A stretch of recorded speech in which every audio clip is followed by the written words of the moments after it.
Now that we've mastered the Bootstrap grid system, we're going to take a look at some of the components within the Bootstrap CSS. And the first of those is Navbars. So if you click on Components, let's first have a quick look at these buttons, partly because they're quite nice and pretty, but mostly because they give us the standard color scheme of Bootstrap, which you can obviously mess with if you want, but it's a solid one to at least be aware of.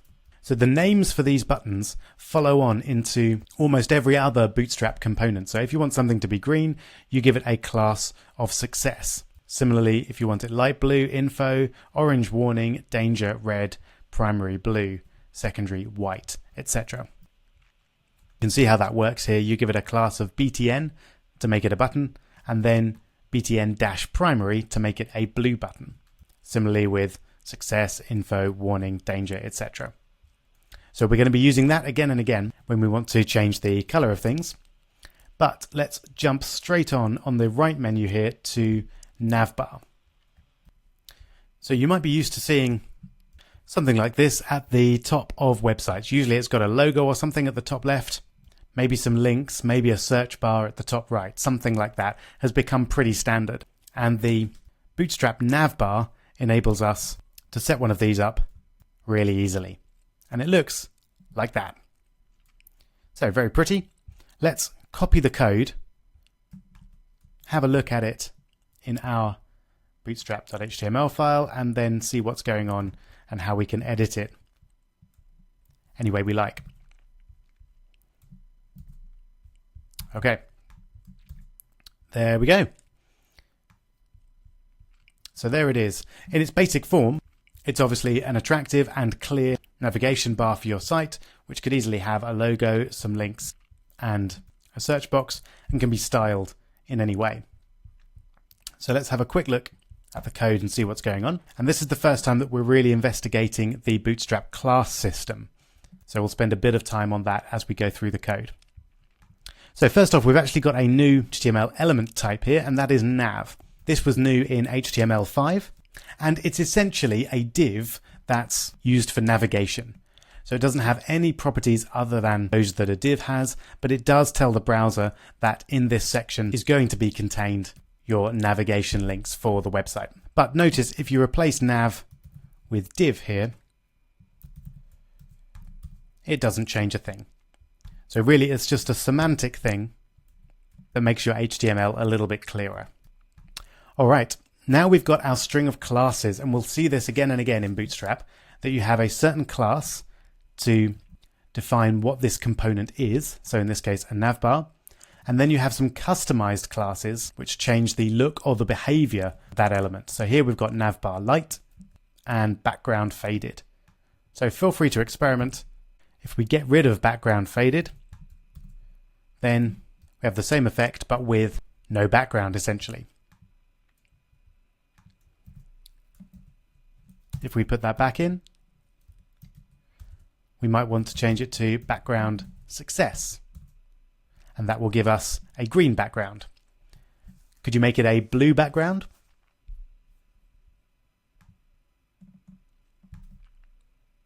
Wonder if you managed it. There were two options. Info is our light blue background, and primary is our darker blue background.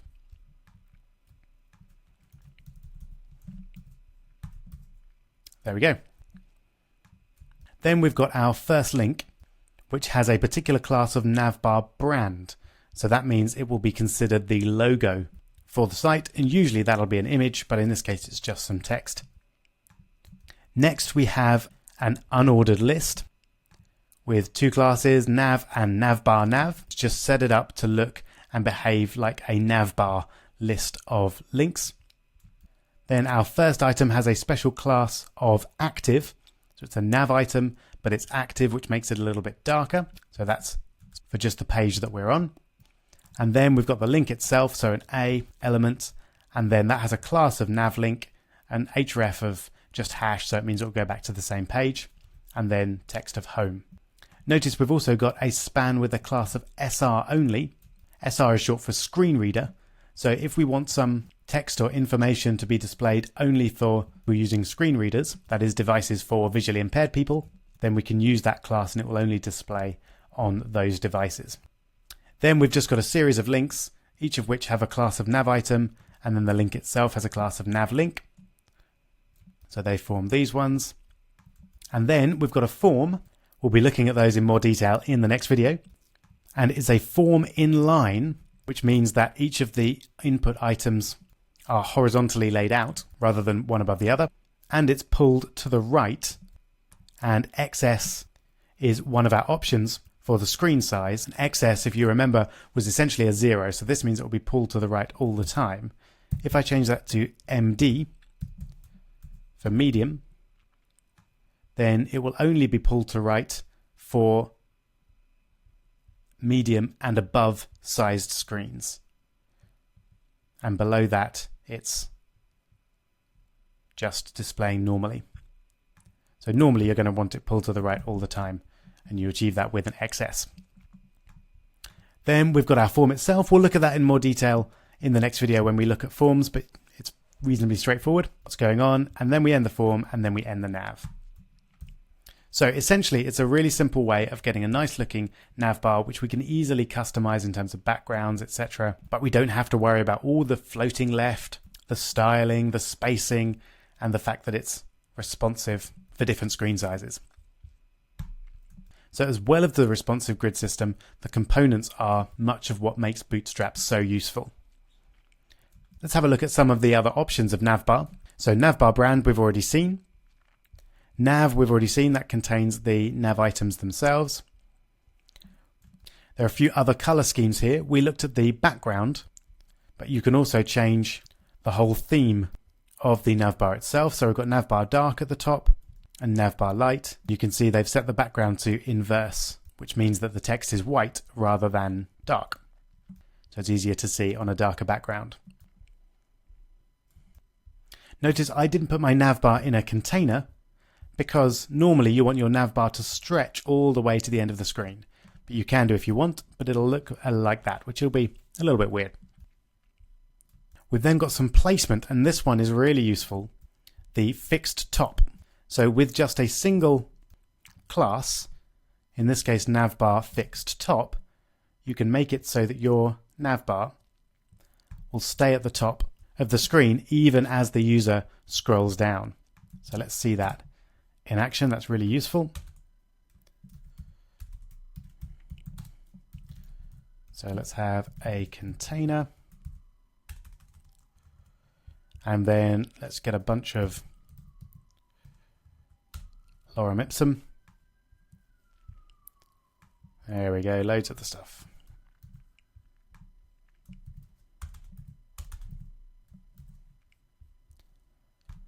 Lovely. So now when we look at that and we scroll down, you can see the navbar stays where it is. Can be annoying sometimes on certain websites. Use it carefully, but can also be very useful to keep the navigation right there for the user should they want it. Now the last thing I want to show you is quite fun. Let's say you wanted to have a button on your navbar which hid or showed some collapsible content, which maybe had some more navigation links or sign up to a newsletter or something like that. Then you could use this code. So let's just try it out and see what it does. So I'll put it under our existing navbar, and we'll just comment out the original navbar for the moment. So it's still there when you want to check the code. And there we go. Works really nicely. And let's see what code is doing this. We've got a div with a class of collapse, but that means we're going to collapse this div by default, so it's not showing by default. And it's got a particular ID, which we'll reference later. It's got a class of a background inverse, which means it's got this very dark background and pale text. It's also got a class of PA1, which is a special padding class. We can actually get rid of that and everything will still work fine, but PA1 essentially allows you to add a bit of padding in without doing that manually yourself. There we go. And then we've got our content. with another special Bootstrap class of text muted to get that to display a certain way. If we have a look at that without that class, you can see it's muting the text essentially, giving it that sort of grayer color. Then we've got our navbar in the same way that we're used to, but now this is the clever bit. We're creating a button with a certain class of navbar toggler. It's got a type of button, and it's got some new attributes that we haven't seen before, data toggle. And this essentially means that we're going to toggle the collapse class on the data target, which is the element with ID X collapsing navbar.